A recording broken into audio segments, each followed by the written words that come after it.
So good day everyone, I am Sonia Kunimi again, and for today I'm gonna report about Lawrence Kohlberg's cognitive theory of moral development. So first, let's talk about who is Lawrence Kohlberg. Lawrence Kohlberg was an American psychologist best known for his theory of stages of moral development.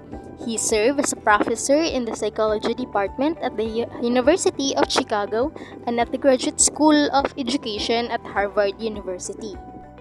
Lawrence Kohlberg was become a professor at Harvard University. He became famous for his work there beginning in the early 1970s. He started as a developmental psychologist and then moved to the field of moral education. He was particularly well known for his theory of moral development, which he popularized through research studies conducted at Harvard Center for Moral Education. Lawrence Kohlberg opines that the child's cognitive capabilities determine the growth of his moral reasoning. Further, moral development builds on the concepts acquired in various stages, such that the attainment in each stage becomes a product of the previous stages. He believed and was able to demonstrate through studies that people progress in their moral reasoning, basis for unethical behavior, through a series of stages.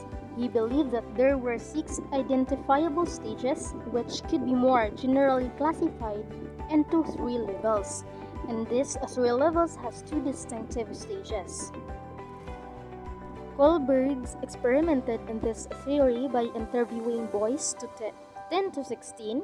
They were presented moral dilemmas and were made to decide whether to respect and follow the authority, obey rules or ignore the rules, and respond to the needs and welfare of other people. The theory classified and outlined by this manner. Let's take a look at the table. Kohlberg's theory of moral development, we have the level 1 pre-conventional morality. This first level of moral thinking is that generally found at the elementary school level. So we have the stage 1 obedience and punishment orientation. To avoid punishment, the child defers to prestigious or powerful people, usually the parent. The morality of an act is defined by its physical consequence.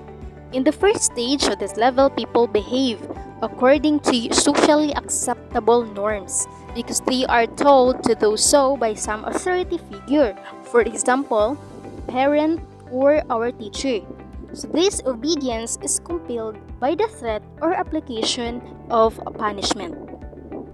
Next, stage 2, naive hedonistic and instrumental orientation. The child conforms to gain rewards. The child understands reciprocity and sharing, but this reciprocity is manipulative and self-serving rather than based on a true sense of justice. Generosity, sympathy, or compassion, it is kind of bartering. For example, I will lend you my bike if I can play with your wagon. I'll do my homework now if I can watch the late night movie. See, in this level, and these stages rather, it is characterized by a view that my right behavior means acting in one's own best interest. Level 2. Conventional morality, conventional rules, and conformity. In this second level of moral thinking is that generally found in society, hence the name conventional. We have the stage 3, good boy morality.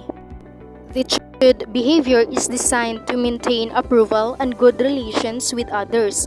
Although the child is still basing judgments of right and wrong on others' responses, he is concerned with their approval rather than their physical power. It is to maintain goodwill that he conforms to families' and friends' standards. However, the child is starting to accept other social regulations and to judge the goodness of or badness of behavior in terms of a person's intent to violate these rules. Generally speaking, this level This stage is characterized by an attitude which seeks to do what will gain the approval of others. Next, stage 4, authority and morality that maintain the social order. The persons blindly accept social conventions and rules. They should be maintained to avoid censure. He now conforms not just to other individuals' standards but to the social order. This is the epitome of law and order morality, involving unquestioning acceptance of social regulations. The person judges in the behavior as good according to whether it conforms to. Moreover, this stage is one oriented to abiding by the law and responding to the obligations of duty. Level 3, post-conventional morality, self-accepted moral principles. The third level of moral thinking is one that Kohlbergs felt is not reached by the majority of adults. Stage 5, morality of contract, individual rights, and democratically accepted law. People now have a flexibility of moral beliefs they lacked in earlier stages. Morality is based on an agreement among individuals to conform to norms that appear necessary to maintain the social order and the rights of others. However, because this is a social contract, it can be modified when people within a society rationally discuss alternatives that might be more advantageous to more members of the society. In general, this stage is an understanding of social mutuality and a genuine interest in the welfare of others. Last stage is the morality of individual principles and conscience. People conform both to social standards and to internalized ideals. Their intent is to avoid self-condemnation rather than criticism by others. People base their decisions on abstract principles involving justice, compassion, and equality. This is a morality based on a respect for others. People who have attained this level of development will have highly individualistic moral beliefs that may at times conflict with rules accepted by the majority of a society. So the last stage, or this stage, is based on respect for universal principle and the demand of individual conscience at a time. That is, they would not jump stages. Like for example, move from an orientation of selfishness to the law and order stage without passing through the good boy girl stage.